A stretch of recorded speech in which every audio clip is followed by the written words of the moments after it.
Hello, everyone. This is going to be a special coverage of the Sharjah Masters 2022.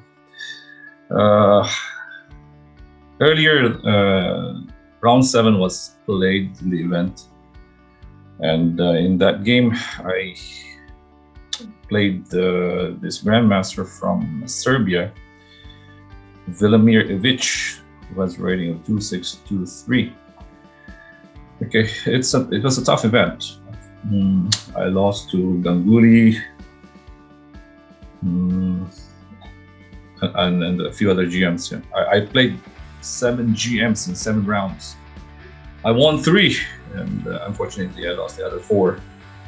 Although there's still a slight chance for me to get that final norm, hopefully, if I get to win the last 2.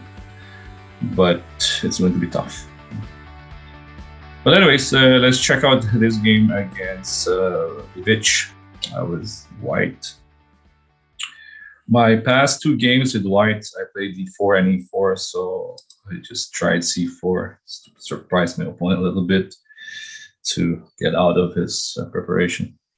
Nowadays, it's tough when you fall into this home prep.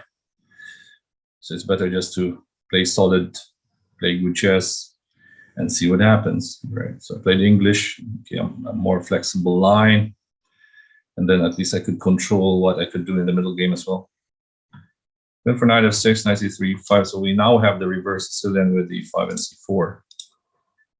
Right, knight f3, knight c6, okay, the 4 knights of the English, 4 knights. Okay, last night I was watching this game by Dean Liren against Pragnananda, where Dean played e4, and Pragnananda actually had a better position, so I decided I better go for e3. All right, he went for bishop b4. Queen c2 takes. Okay, white has 2 bishops, but black has a lead in development. Yeah. Okay, queen to e7. Okay, some ideas of knight t4 later on with the pin on the king. Yeah. So the bishop e2 castles, play d5. Right, if he pushes this pawn to e4, then I will just go knight e4. Right, if he takes, then I will take with the queen, yes, and push this pawn on b3 with the bishop on b2. And that's square weakness. So castled d5, takes, queen b3. He played knight b6. I think it was also possible for black to go for rook d8, keep that knight in the middle.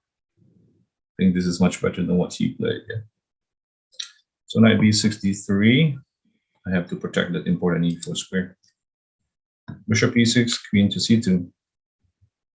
a5, bishop b2, just normal development. f6, protecting e5. Rook fc1. Now I have this x-ray on c7, just to pressure. At least the knight cannot move at the moment. He went for rook fd8, e4. Okay, I had to push this one. I don't want this knight to go back to d5 and activate. And probably go for knight b4, attack on my d3 pawn.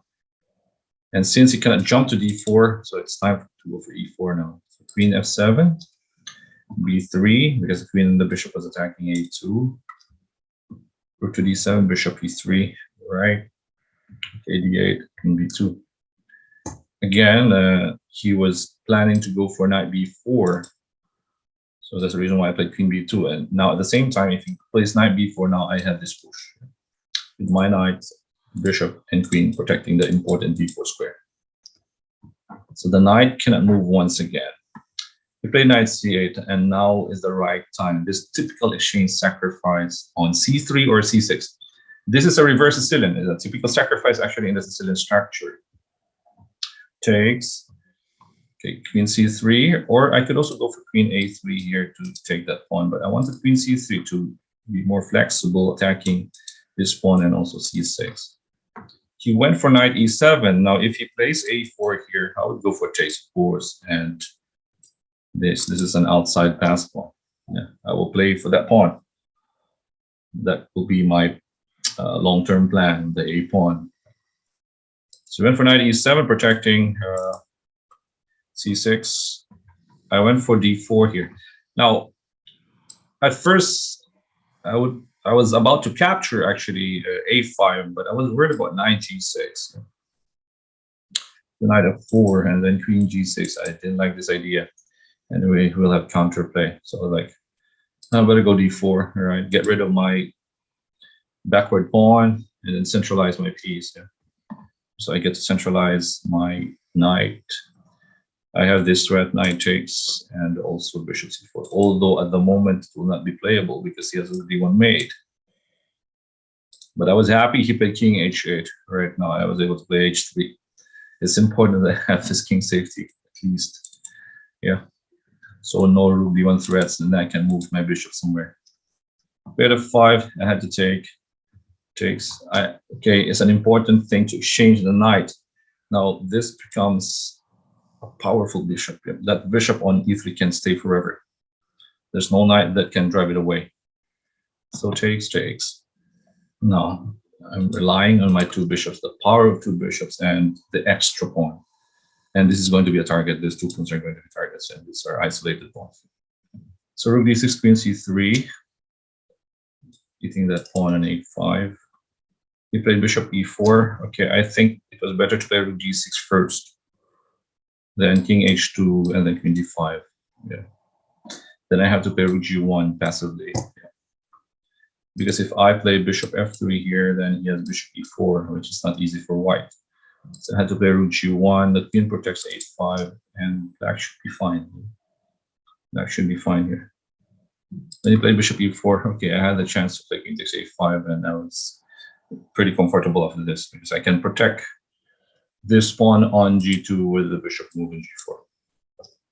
So reduce the bishop g4. That's it. You play bishop to d5, rook c1. Okay, the point of bishop d5, it's interfering my queen. Now he can push h5, and he's trying to go for rook g2. So counterplay with rook c1. Played h5, rook takes c7, hitting the queen. Okay, black has 3 choices here: queen f6, queen e8, queen g8. He went for queen e8. Okay, I think queen g8 I was worried about queen g8. Okay, I have bishop takes h5, rook g2, king f1, and rook h2. Maybe I would go for bishop g4, and then he would go for queen h7. And okay, this is a bit troublesome, yeah. Okay, I had to play king e2, but there's enough counterplay for black here. Maybe a move like queen e4, centralizing the queen. It's not so easy here. Then he played queen e8. Okay, I had a sigh of relief. Now I have rook c5.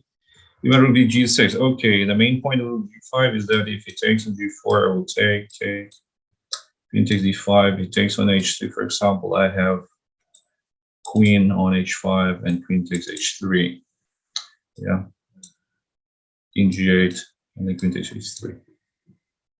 Now relying on these 4 points against 1. Alright, he played rook gd6. Alright, this is actually winning for white now. Okay, bishop e2 or even bishop f5, but bishop e2 safer.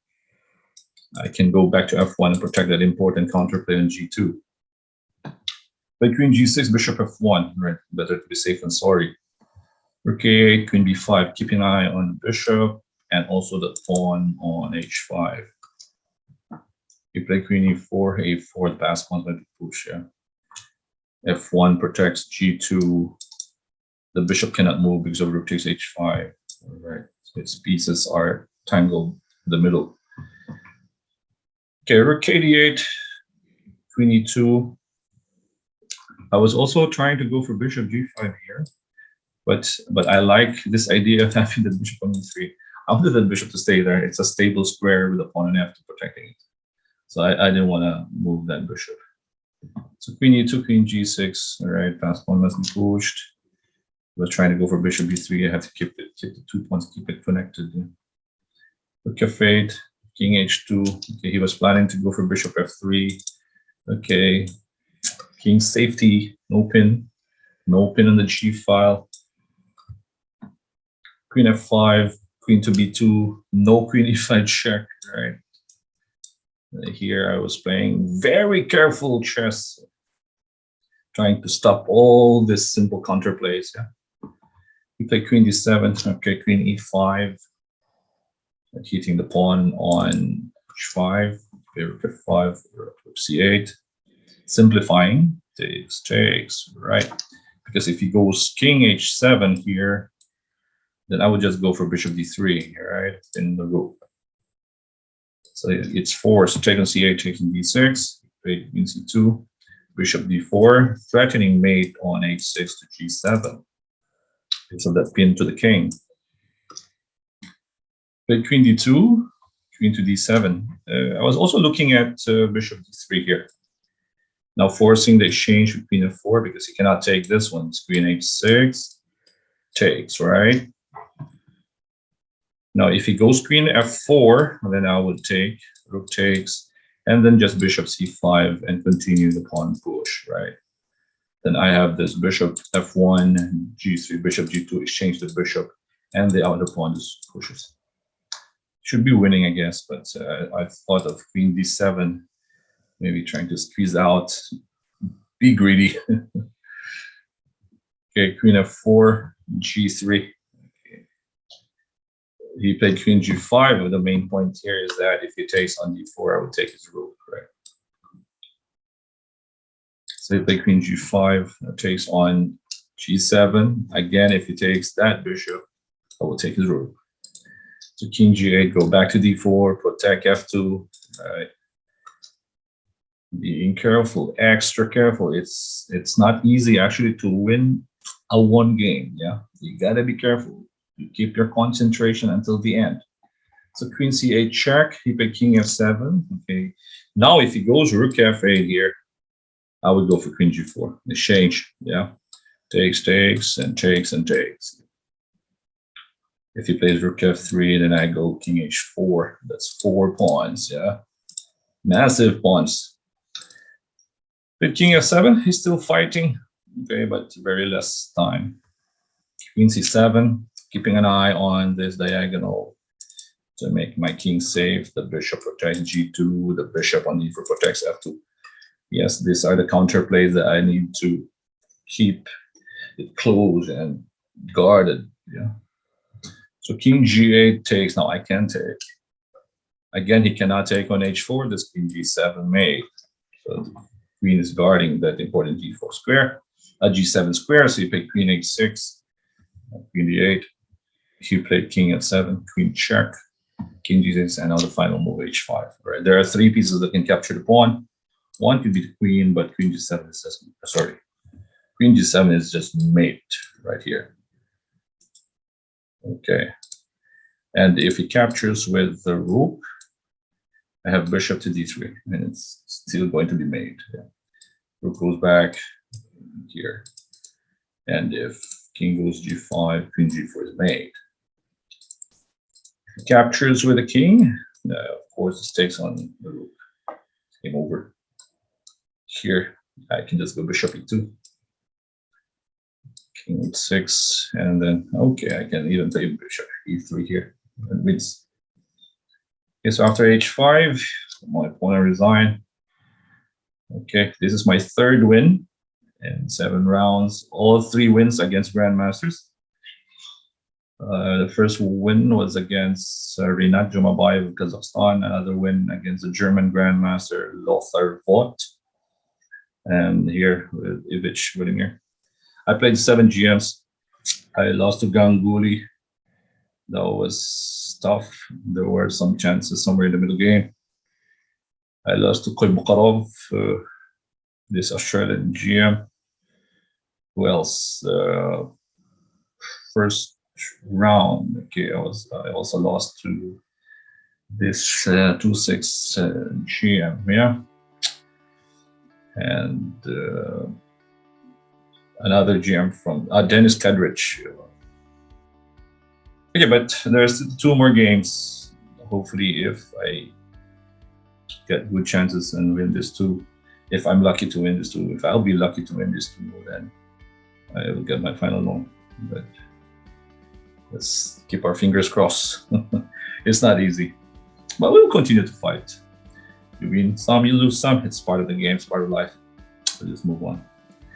All right, guys, thank you for watching and thank you for supporting our channel, Charles Max Chess and Charles Max Entertainment on Facebook and YouTube. This is Coach Oliver. Stay safe, everyone. Bye-bye.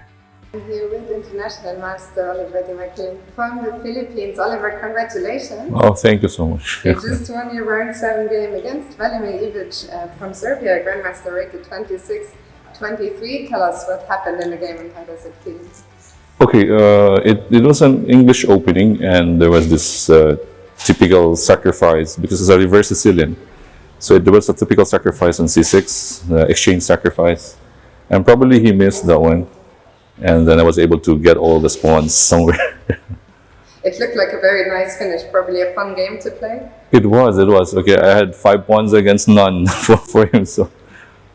And you're now on 3 out of 7. How satisfied are you with your tournament overall? Okay, I was expecting a bit better from this one because I was going for my last GM norm. And that game against Ganguly was actually critical because I was coming from a win against Rinat. And then I was with high hopes for that game, and sometimes when you lose, when it rains, it pours. Yeah. But okay, it happens. I have to move on, and I had these two wins in a row, so I'm happy. I'm happy at least. I'm sure there's still some hope. And final question is, you've been living here as a coach for the last 3 years, I believe. Yes. So how does it feel to play sort of on home turf? Okay, it's not. Not on home turf, but we're in. Okay, yeah, you're quite familiar with the place. Okay, I've had some good results here actually in Sharjah. I missed a lot of norms also here, like about 3 times. Last time I won against Matlakov, and I just needed a draw in the last round and messed up. Maybe this is the 3rd time, I know. But we'll see what happens. There's still 2 more games, and hopefully it's going to be better. We wish you the best of luck. Thank you so much, and congrats again. All right, thank you so much. Yeah, it was a pleasure.